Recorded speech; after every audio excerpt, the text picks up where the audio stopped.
Okay, great. Let's get this going. So, first of all, good evening to everyone joining us. I'm Kimberly Metcalf, and I'd like to welcome you to King's College London's Center for Statecraft and National Security's book talk on polar war, submarines, spies, and the struggle for power in a melting Arctic. The author, Kenneth Rosen, is here to speak with us today.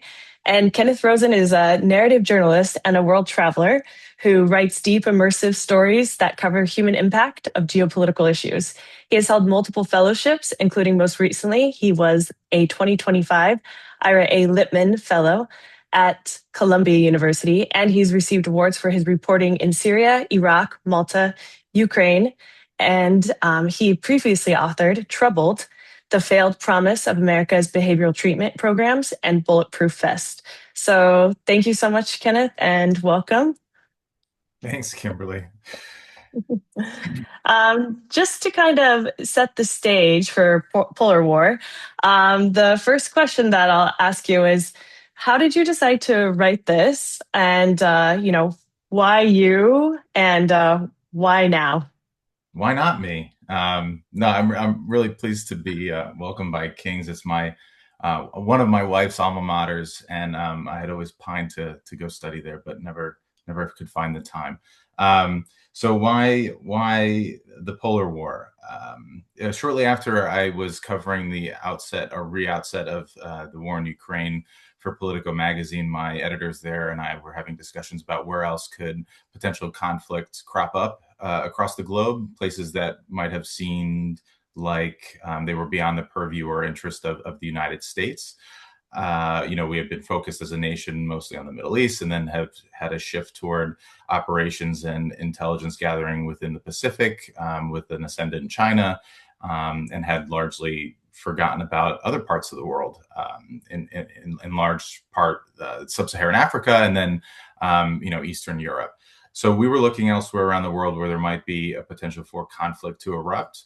And we decided that the Arctic seemed like a right place to begin, in part because we knew that Russia was building out its assets and capabilities in the far north. So I went to Svalbard for a magazine assignment, spent 2 weeks there to unravel a recent event of a submarine cable being severed and cut by an unknown entity, and came back with the realization that there was a bigger story here, that the U.S. not only was non-existent in the region, but for its small footprint, it was wholly unprepared and not ready to commit to any infrastructure or any operations in the Arctic, let alone have the wherewithal or political backing to do so. So that's the genesis of the book. And then, I came home from that trip, and I love the cold. I love the snow. I love the region. I lived in Alaska as a young reporter, and I told my wife, how cool would it be if I got to write and travel the Arctic for a book? And then I got the contract a few months later. Nice.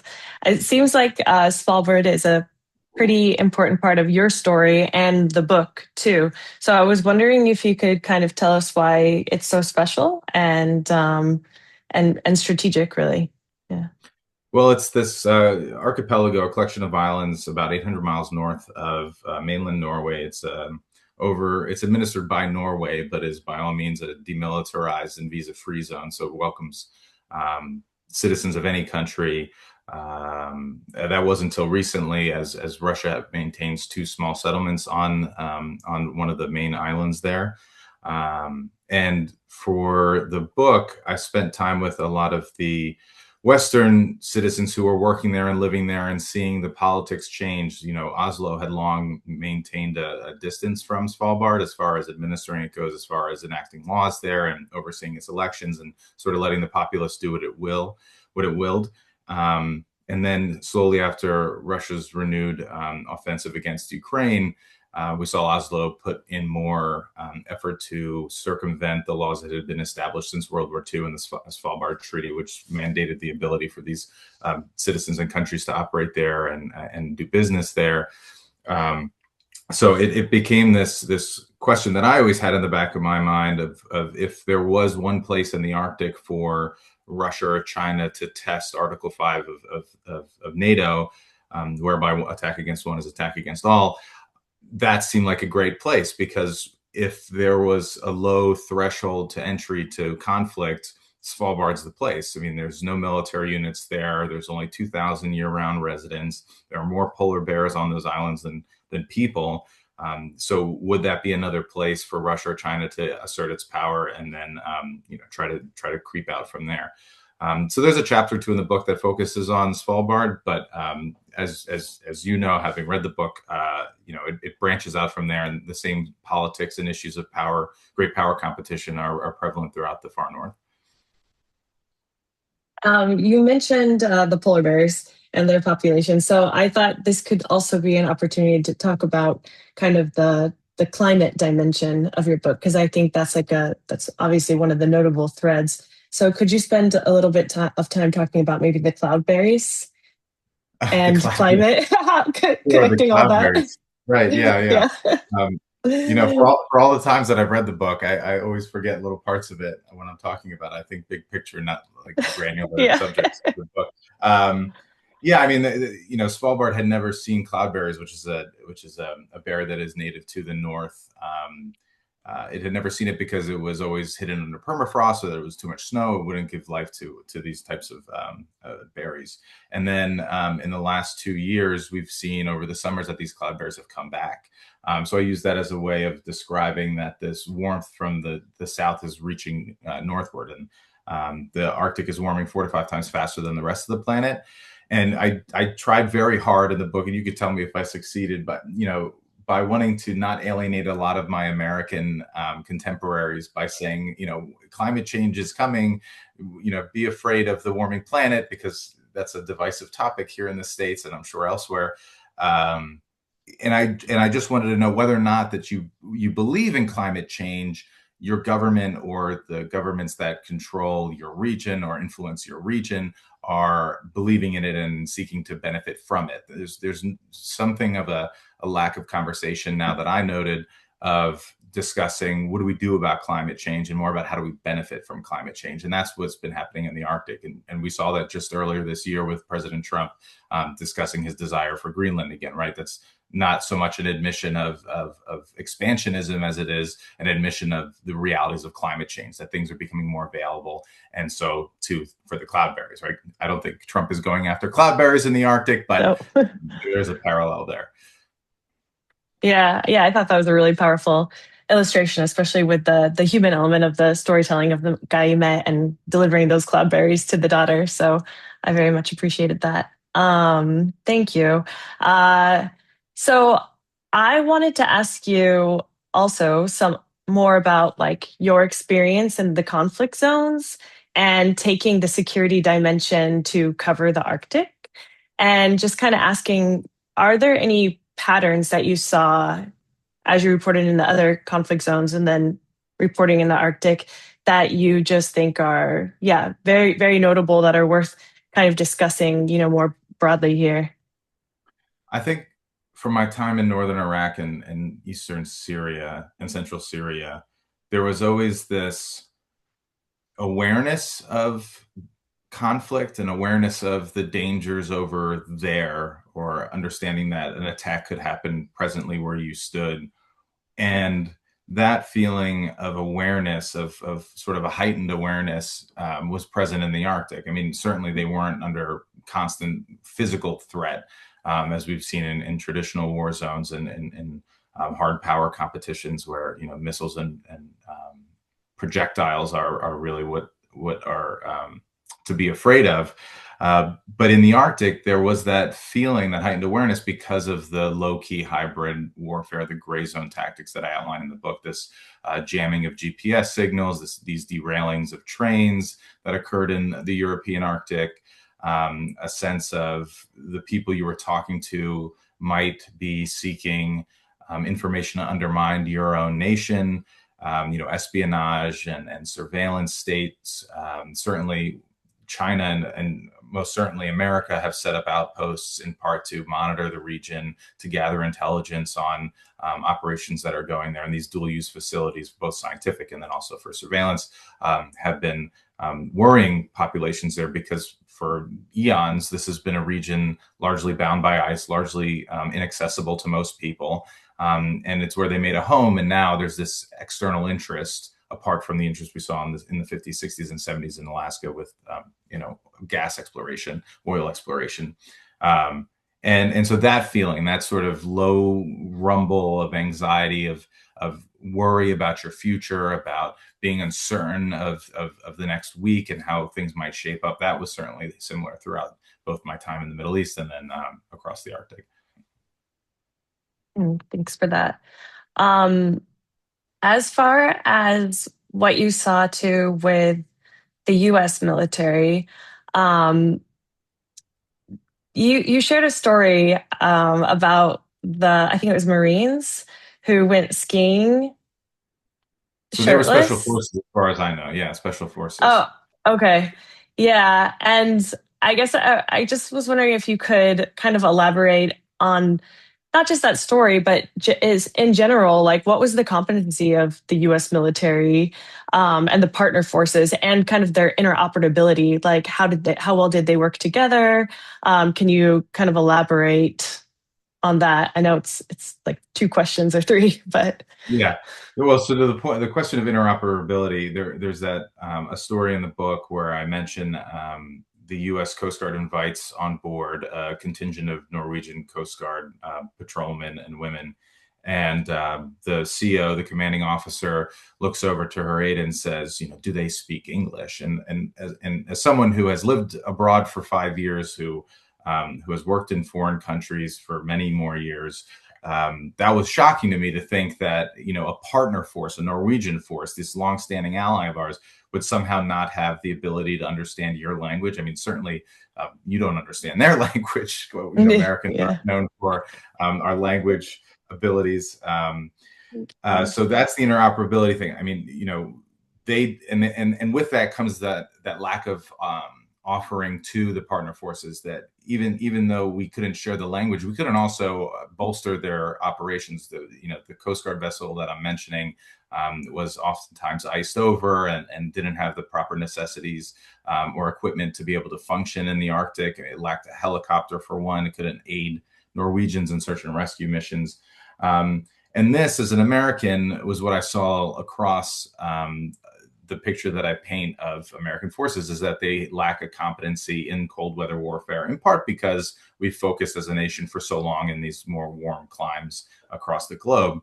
And also that there's been this longstanding idea that you get sent to the Arctic as sort of a punishment, right? Like we don't have much Arctic territory other than our one base in northern Greenland and then, of course, Alaska. But other than that, we don't pride ourselves as an Arctic nation, though that we are. The parable that you're referring to about the special forces operators was they went to northern Sweden for an exercise, saw that it was a nice, bright, sunny day, and decided to go on a ski patrol or a ski exercise without their shirts on. Mighty American soldiers, very cocksure of themselves and their abilities, only to come back a few hours later sunburned. I mean, yes, it was negative X degrees, but the sun was out. I mean, these are things that you really don't necessarily appreciate from 4 months spent training in the Arctic with your partners. This is something that you have to really ingratiate yourself to over a long period of time. And that's one of the arguments of the book, is that the U.S. needs more competency in the Arctic, and that doesn't come with small rotations of forces simply going over and coming back and then going off to the Pacific for 2 years.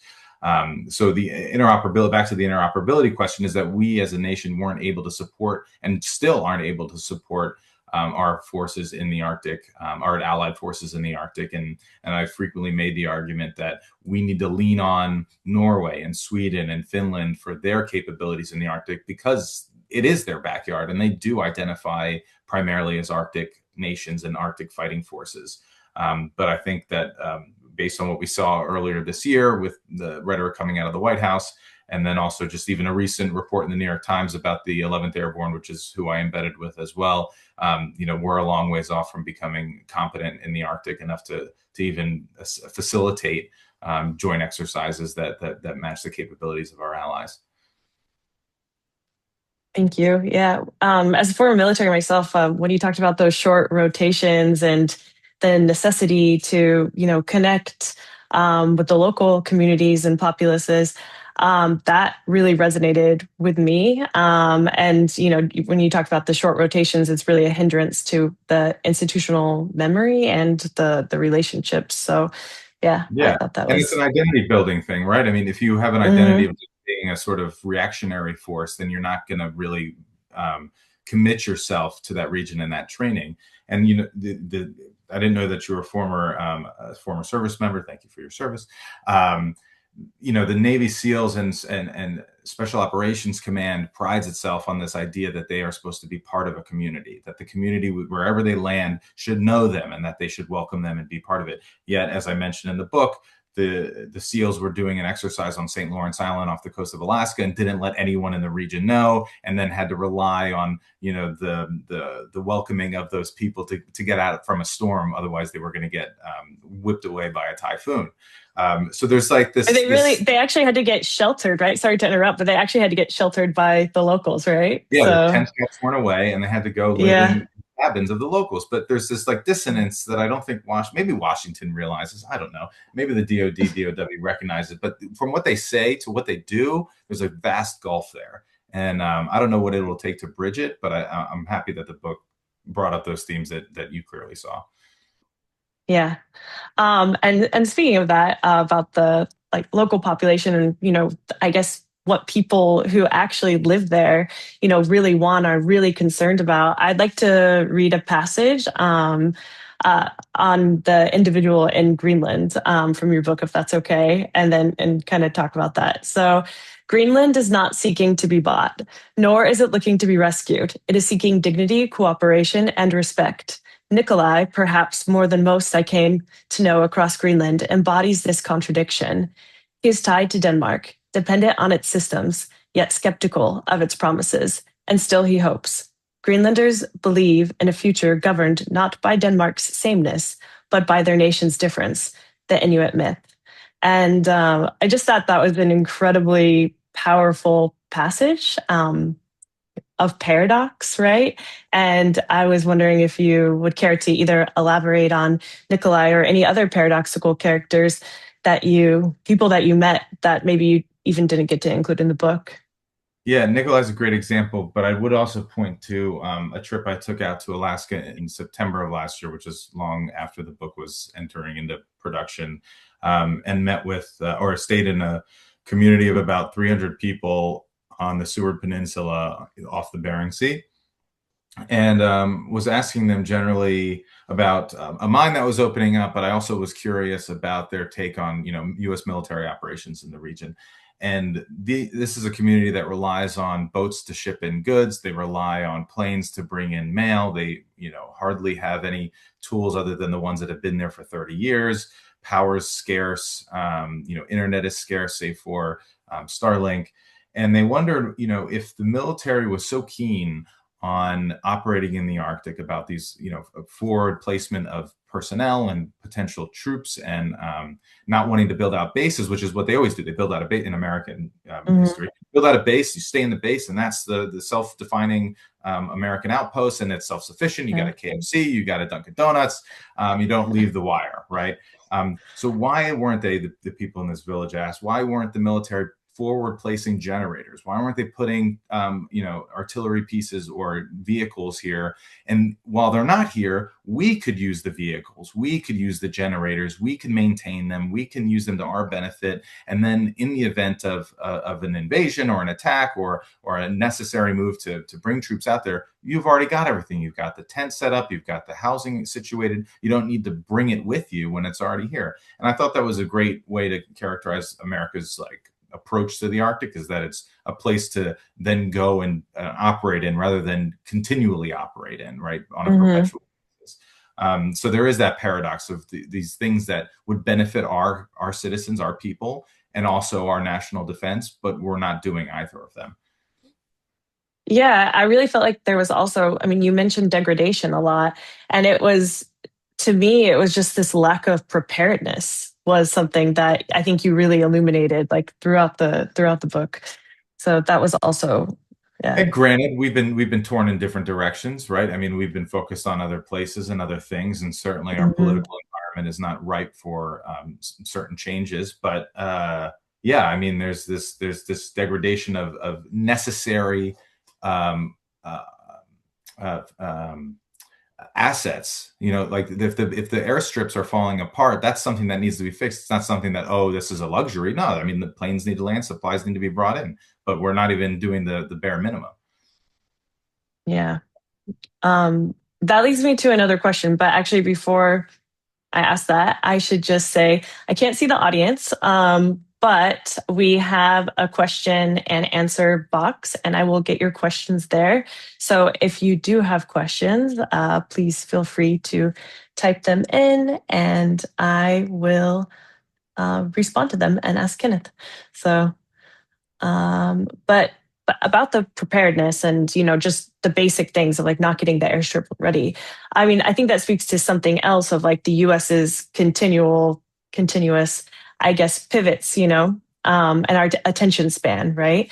I think something else you said is that like, oh, I can't exactly rephrase it now or paraphrase it now, but something along the lines of, wherever the US partners, um, the US benefits more than the partner, right? And I think that's a really important thread too, is that the US is probably getting more out of it than the partner. But what I actually wanted to ask was about Russia. So if the US is always kind of, I guess, lagging behind or in kind of a reactive posture, I think you also draw out that Russia really sees the Arctic as theirs, and maybe more so than the US does, or there's a sense of exceptionalism or expansionism there. So maybe you can speak to that in more depth. Well, not only is it inherent to the Russian identity, the idea of being an Arctic power and Arctic nation. It has the largest Arctic coastline. 60% of its country is underlain by permafrost, which makes it not only a cultural touchstone of the Russian people and the Russian Federation, but also of national importance, of national security. If 60% of your country is underlain by permafrost, then as the climate warms, that's going to cause a major issue for your populace. And so it's become an existential threat, the climate change for Russia. And we've seen them work with China to build up this polar silk road, this alternate sea route across the northern shores of their land. And the U.S. doesn't really see itself as an Arctic nation, which is one of the arguments, is that it sees itself as sort of this, like, the Arctic is where we get our gas and where we have our cruise ships go for vacation. So Russia is thinking about it differently. It's thinking about it more strategically over the long term. How can we benefit directly to our populace, to our nation, and work with partners to do that? And I think the U.S. is trying to catch up and has certainly spent a number of years attempting to catch up, whether it be through a security cutters program in the U.S. Coast Guard or diplomatic channels, opening up a consulate in Nuuk, Greenland, or opening up an outpost in Tromsø, Norway. It's trying to make strides, but it's also, under the current administration, burning down bridges with the allies that it has, like you noted, relied on. But I think, our inability as a nation to look proactively at situations is also a product of our 4-year election cycle. I mean, if we have a president who stands 2 terms for 8 years, then maybe we benefit more, but it hasn't been on our radar, the Arctic, and so it's hard to bring that into the discussion. To say nothing of, convincing taxpayers that we need to build icebreakers when the ice is melting. I mean, how do you square that peg, right? Yeah. Yeah. And on the icebreakers, I think that was also a big talking point with this administration, and something that you also bring up in the book, that there was, so the US is buying the icebreakers from Finland now, but at the time of writing, am I correct to understand that Finland was producing the nuclear icebreakers? And were they selling them to Russia at that time? They And were under, that, so Finland was building, yeah, Finland builds icebreakers for Russia, and then okay. Under the Biden administration, my cat just came in and scared the heck out of me. Oh, Under the Biden administration, they signed the Ice Pact, which allowed for Finland and Canada to work with the U.S. in order to supply and build more icebreakers. Um, okay. since the publication of the book, and I think I was able to get it in just before the last edition went out, the U.S. purchased one additional icebreaker, which brought us up to four, though really only two work. And I don't think that the one of those is underway yet at all. It's not even staffed. I mean, that's the other thing, is that we could have all the icebreakers in the world. Russia has more than 50, almost 60, or more than 60. China has a dozen or more, and many more in production. And the U.S. could turn them out as quickly as it wants, but we also don't have the contingencies to staff them. We don't have people who are signing up for the Coast Guard to join them. We don't have any icebreakers within the U.S. Navy. So even if Navy recruitment was high, we wouldn't be able to staff them. So it's kind of like a wishful thinking that if we got 6 more icebreakers, we can then dominate our northern shores, because we just wouldn't be able to operate them. Okay. And I'll go to another kind of Russia related question, which is the bit on discombobulation. It's like it's you described this kind of as a goal or a method of the Russian Federation, and that you saw it pretty clearly in the Arctic. Can you tell me how you identified that? Like, how long did it take you to observe that? And yeah, exactly what did you observe? Well, I always find that talking to enough people gives me the ammunition to decide on how to think. Hmm. Primarily it's, I talked to some 400 or more people for the book, and eventually themes started to crop up in all different conversations from all different walks of life. But when I spoke to sources who were in Russia, and I spoke to people who worked on Russia at the State Department, and then I spoke to Khrushchev's granddaughter, and she described it as discombobulation. That's when it clicked, because as a Okay. Western person, as someone who was thinking in a certain way, it didn't make sense. There was no A to B to C linear thinking, and so it seemed like chaos to me. But from their Mhm. perspective, from an Eastern perspective, that was, the rule of the day, that made sense for their national aims and their ambitions, and that if they were going to try to do everything always all at once, then they should do that. Whereas the U.S. and perhaps its European allies are more calculated and more singular in their approaches. And certainly in the argument of Canada, which has a 50-year plan, a 100-year plan, they have a different mindset than we could possibly fathom. So when something happens in the Arctic or elsewhere in the world and it doesn't seem to make sense to us, it shouldn't be the first reaction of our nations, but also ourselves, to say, "Oh, that can't be right because that doesn't make sense." No, it makes sense to them, and we have to figure out how and why. So you also talked about explaining that the Arctic is an ice curtain now. But prior to that, Mikhail Gorbachev said that the Arctic was a zone of peace. Do you have kind of a point in time when you see that everything really started changing and people started kind of prioritizing the Arctic a little bit more?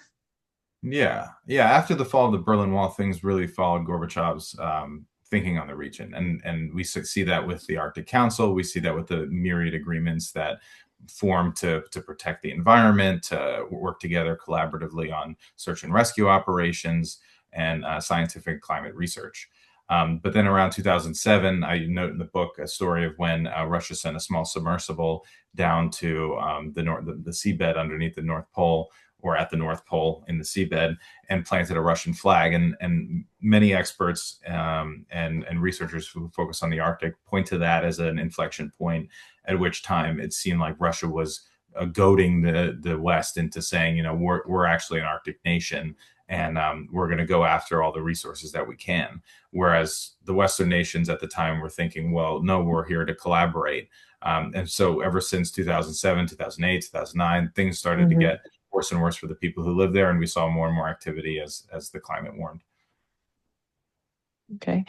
And on that topic too, like, what do you? I know there's also some, maybe for this audience too. It's intriguing, the conversation about espionage, and if potentially, some of these, I guess, academics or different people that you're encountering were actually part of the FESB or something else. So, what is your kind of take on that? Do you think that you met a lot of spies doing your research, I think or everyone's a spy.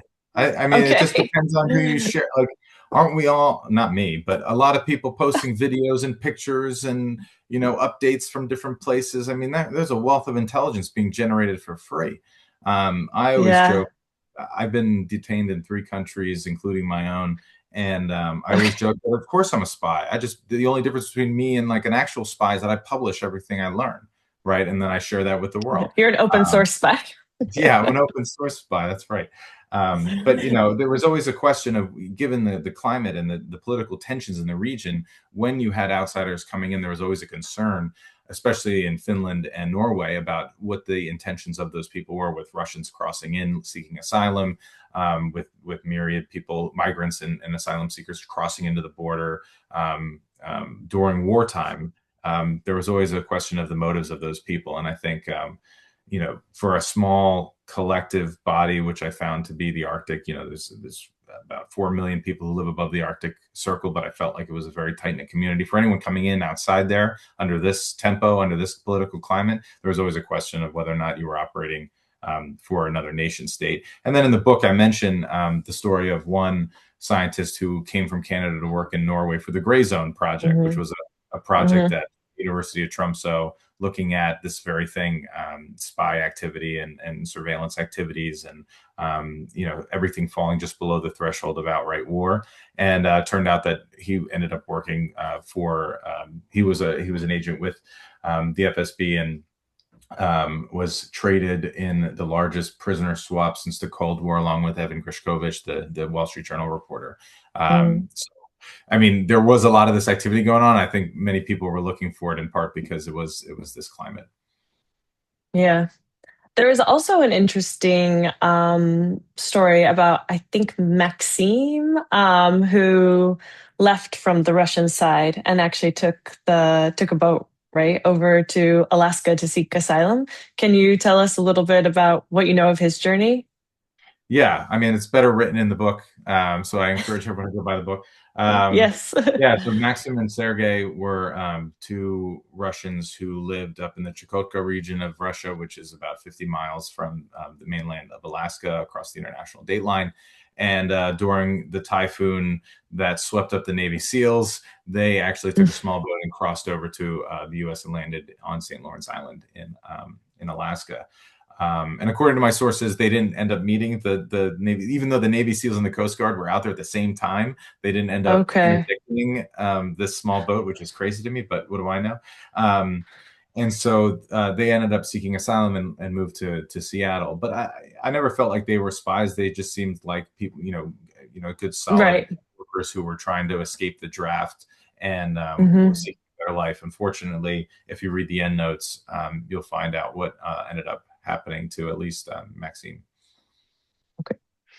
Um, and I also wanted to ask, kind of going back, I guess, to the academic bit of this, and the suspicious relationship, I suppose, between everyone, especially since 2007, as you know, is the cooperation. I think is a big thread, and that cooperation, suffers obviously under this kind of atmosphere. So, can you talk a little bit about like what elements of cooperation you feel have really suffered, especially in the Arctic, because of the trust issues?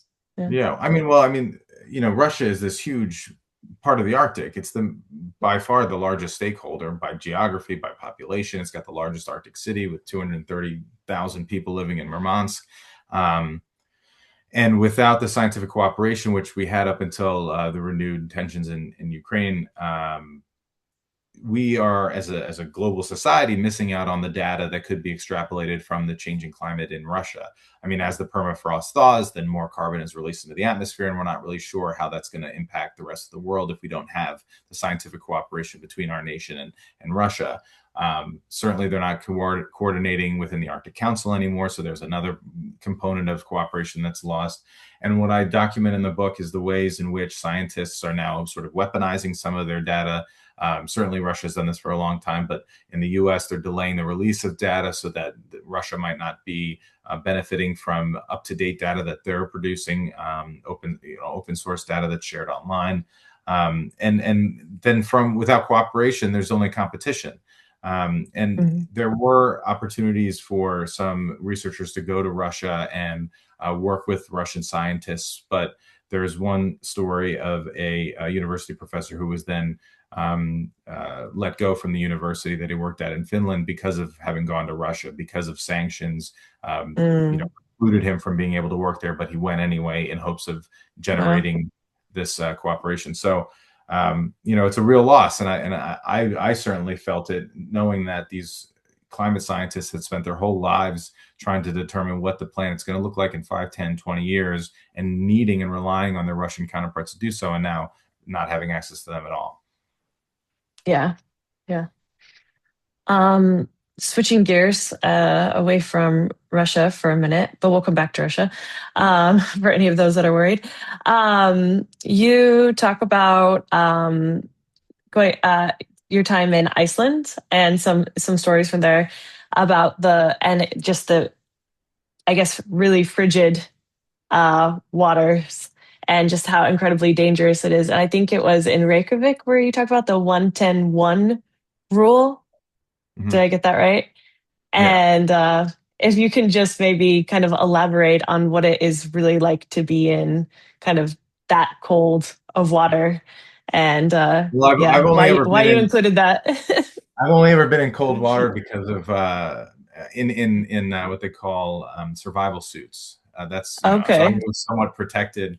Um, well, in writing the book, you mentioned before we went live in an email or message exchange that you like this style, and I felt like there were two ways that I could write the book. I could write it very sterile, very policy oriented, and eschew all of the narratives and the beautiful scenery, or I could write it as like a travel log, and certainly that had Hmm. been before as well. But I wanted to do both. I wanted to incorporate policy with the reality that this is a beautiful place, and I felt like naysayers would say, "Well, how could you fail over 320 pages to mention one beautiful thing about this or one interesting thing about the climate?" You don't Yeah. describe to us how cold it is, but I can only imagine. But why don't you tell me? So the 1-10-1 rule was in part my attempt to do that. But also, I think that chapter was focused on showing how Iceland, over a long period of time, came together to decide on one solution that benefited the whole nation. And yet, meanwhile, later in that chapter, we go into the Arctic Assembly. Hmm. And note that there's just this, again, discombobulation, this parallel of desires and needs in the Arctic that aren't being met by one person, and may not be important to another person.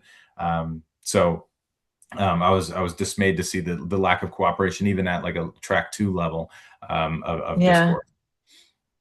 I thought it was really interesting too, and maybe I'm kind of focusing on too minute a detail here, but as far as the national policy goes, I guess it was based off of a man drowning from a boat accident, and then There's the whole 40, nation. the What's whole that? boat, all of them, 40 of the people on the All of boat. them. Yeah, Okay, yeah, and I remember there's one man with like 6 kids, right? Something like yeah, that. yeah, Yeah, yeah, yeah, and then everyone, the whole nation, then had to learn how to swim, right? Or to yeah. It's survive in mandated. this very cold water. It's more or less mandated. I mean, no, it's just mandated to learn how to swim. I mean, there's 7 and 8 Hmm. year olds who can save their contemporary in the water were they to drown or get the bends or what have you. Yeah. Because they saw it as a national calamity and they did something about it. That's why you see all these pools when you go to Iceland. There's all these public pools. Okay. You can Hmm. go swim year round in nice hot spring warmed pools. And the Right. 1-10-1 rule is just something as a means of ingratiating the reader with a potential recourse in case they ever do find themselves in Arctic water Yeah. or very frigid water. Yeah. Yeah. Which is one you have 1 minute to steady your breath, to control Hmm. your breathing, 10 minutes to find a flotation device of something Yeah. before your muscles give way, and then 1 hour to be saved, or you'll succumb. Yeah. Going back to Russia a little bit and their goals in the Arctic, I wanted to see what you think about Alaska, because I think that's something that always comes up, and we know there's like a long history with Alaska. There's a lot of Orthodox churches in Alaska. It hasn't always been under the remit of the U.S. So can you kind of give us a little bit more context there, and of the history as you want to share it, as well as your future projections? of will we be defending Alaska? Yeah, I mean the history is pretty well known. I mean, we bought it from Russia in the 1870s. I think it was late 1800s, and it was a real blow to Russia. They regretted it ever since, having lost that large parcel of land, but they needed it in order to recoup some of the losses from wartime efforts there. But it also wasn't solvent the way they needed it to be, and the fur trade industry wasn't giving them the income that they had hoped for. And then the U.S. turned it around and was able to, bolster the fur trade, to bolster eventually oil and gas extraction, and made it its own during a time when the Secretary of State was seeking and thinking about this soft power approach to expansionism, to empire building by way of purchasing land from people who purchased Puerto Rico, wanted to purchase Canada at the time. Of course, it didn't. The agreements from Greenland stemmed out of World War I and World War II, and so that's how the Americans have access there. And I don't know what the future of Alaska will be. I don't think we'll be fighting over it. I think it remains a very strategic position for us. I mean, if we base more fifth generation fighters out of Alaska, which we already do, we can reach many places in the world a lot faster by virtue of flying over the Arctic Circle. Same could be said for our positioning in northern Greenland, but we don't utilize that in the same way that we treasure Alaska. But I don't like to speculate on what could happen in the future, because if anything's certain with this administration is that there's nothing that can be certain. True, true. And sorry, I did agree to no speculation, so I won't push I on just don't that have a one. crystal ball. Some people love to prophesize Yeah, and talk about yeah, what they think is going to happen. I'm not that guy. I give you the facts, yeah. what I saw. That's not my job to decide what could happen in the future.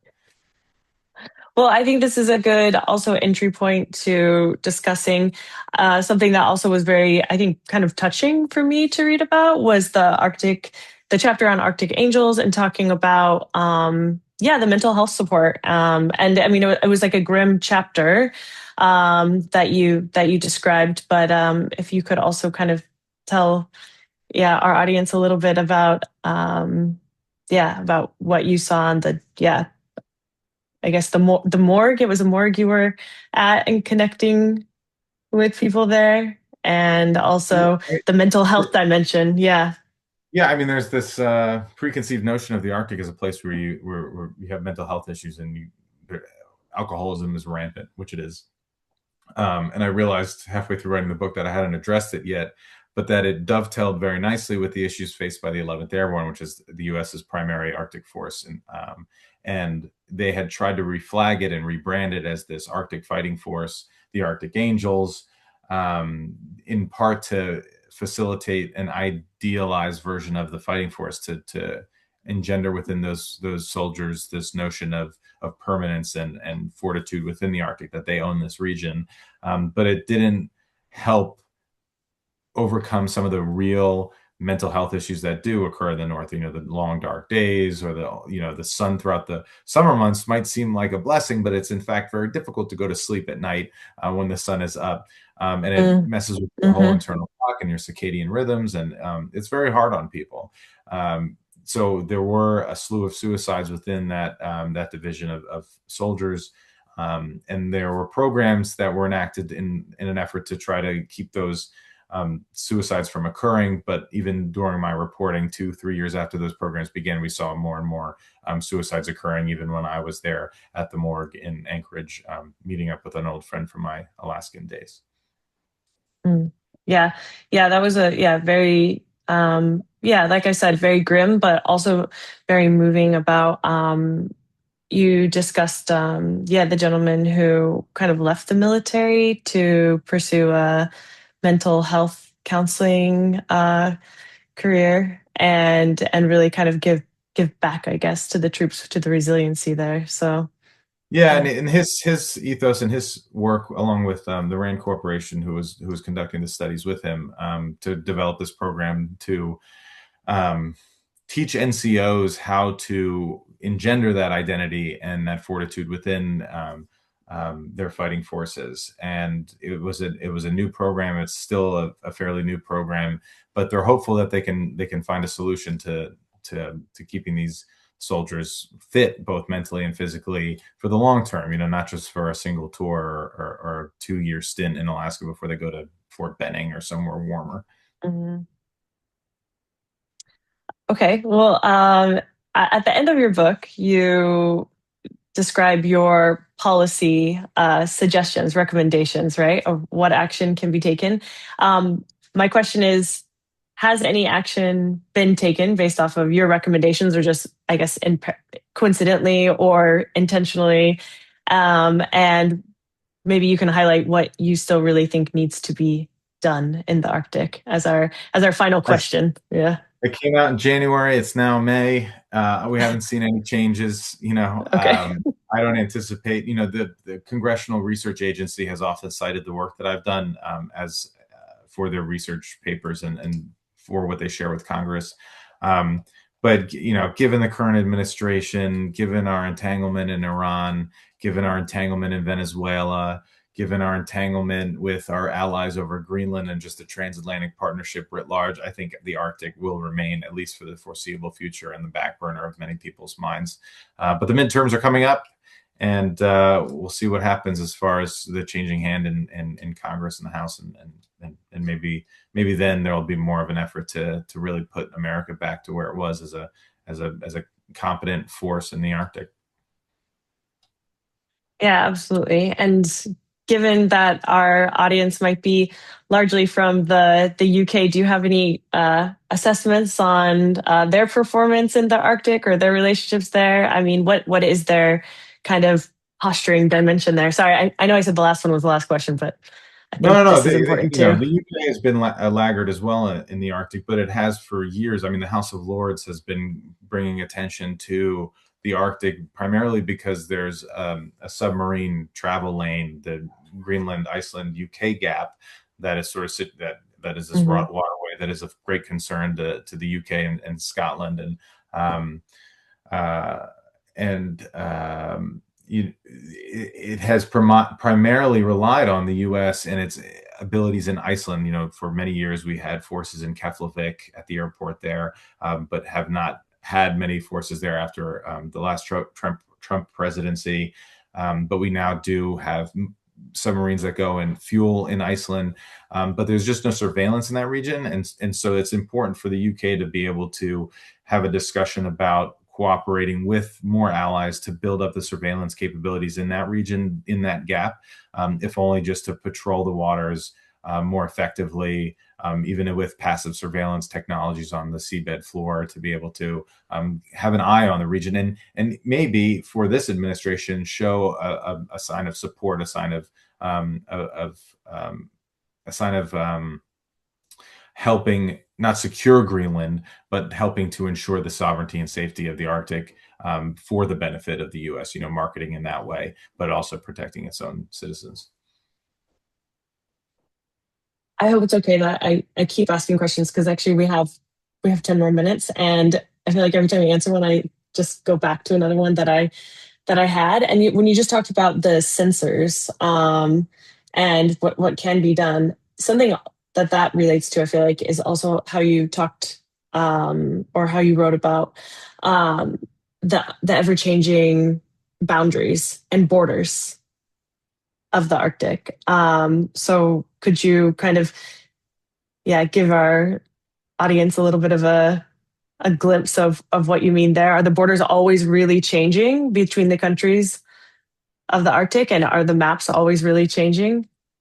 No, that Borderlands chapter was in reference to the sort of the history of the Arctic in the Hmm. European Arctic.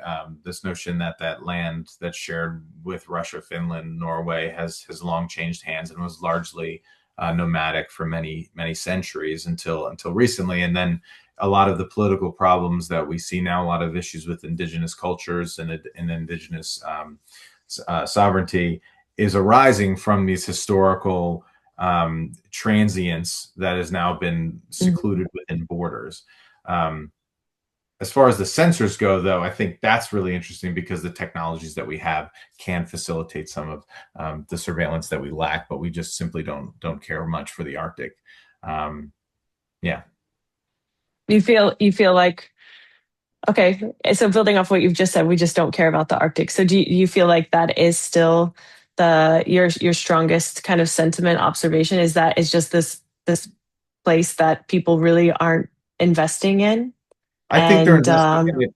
I think they're investing in the way they always have been. I mean, Norway just started deep sea drilling for oil in the Arctic Ocean and the Barents Sea. Alaska is still looking for ways to generate uranium and precious metals out of Alaska. You know, Mhm. the Rainbow Road project, Access Project just opened up under the Trump administration. We've lost how many hundreds of thousands of acres of protected wildlife, wildlands for that. And so there seems to be a lot of the continual approach that this is a breadbasket for us and not a place of necessary Yeah. defense, despite the talk of hypersonic missiles and paltry defenses in the Arctic that have persisted and have fallen apart since the Cold War. So there's a dissonance there again with continuing with the rule of the day, which is extraction, taking from the region and bringing it southward, and also this understanding that we should be protecting it, if not ecologically, then at least for national defense. And going back to what you said earlier, it's just the we could be doing both. I mean, not that I'm not like condoning like exploitation, but it's like if it's going to be treated in such a way, there could also be no, I don't want to sound like I'm condoning that at all. But it's the fact that, like you said, the locals could be benefiting from some presence and some preparedness, right? Would that more accurately kind of frame it? Yeah, and I think not often are indigenous communities against the opening of mines and Hmm. infrastructure, whether it be a data center or something else in their region, but they want to say in where and how and why and when.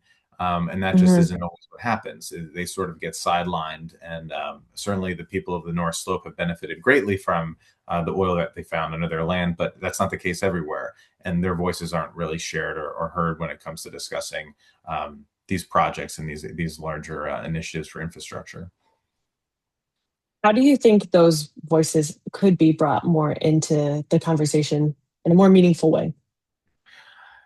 I mean, when companies are looking at their bottom lines, it's really hard to bring them in. You know, it's sort of like Hmm. paying lip service to those communities. Yes, we heard you. Yes, we know. We're still going to, ruin your water source because this is where the uranium Hmm. is. I I'm just a sort of pessimistic, jaded journalist, and don't really have many hopes for the future, and certainly not for my children to be able to see the Arctic in the ways that I saw it. But I think the louder that those voices become, especially in the wake of Greenland standing up to the Trump administration with the backing of the Kingdom of Denmark and being able to do that, I think they're in a strong position, the Inuits at least, to really have their voices heard and take a seat at the table when it comes to negotiating these contracts or negotiating what would benefit them, and being heard first and foremost, since they see how valuable they are now. Hmm. We actually do have a question from the audience, and I hope I say his name right, Christopher Broughton. He says, "Hi, is there a way to ask more about the sabotage going on in the Arctic regions, and what kinds of things are happening, and what's the purpose of it? Is it just usual disruption?" I think the ongoing gray zone tactics and warfare, this hybrid warfare that we see in the Arctic, is part of a destabilization campaign, as you noted, in order to undermine the public's trust in their governments in operating in the Arctic. When I mentioned the train derailments in Kiruna, there's this rail line that runs through Kiruna in northern Sweden and then connects to Narvik in Norway. And were U.S. troops or Western troops to land or bring forces and supplies into the Arctic for an Arctic war or an Arctic battle, they would use that supply line. And so as you ruin the local economy, as you destabilize people's daily lives, they turn against their local government, and then that trust is eroded, which is exactly what Russia wants. This notion that Trump wanted Greenland. There was this horrible 3 weeks of destabilizing efforts on our part as Americans against our allies in Europe. That's exactly what Trump wants. He wants, this goes. This is what Putin wants. This goes back to Cold War era tactics, right? The whole idea of the Soviet Union was that we will persist and we will last because eventually those Western nations will eat each other up and they're going to fight each Mhm. other, and then we're just going to come in and mop up the rest. And we're seeing that more Mhm. and more now across the world, and that's what's horrifying me the most. Yeah, absolutely. The Thank you for the cannibalism, question. right? Yeah. Yeah. Do we have any other questions? I think if we don't have any other questions, so this is kind of the last call for them, then we'll probably be looking at signing off here. So I just want to say thank you so much, Kenneth. It was really a pleasure to speak with you and to get to read your book. And I hope everybody will go and get their copy of Polar War. So thank you. Thanks, Kimberly. I appreciate it. Good luck.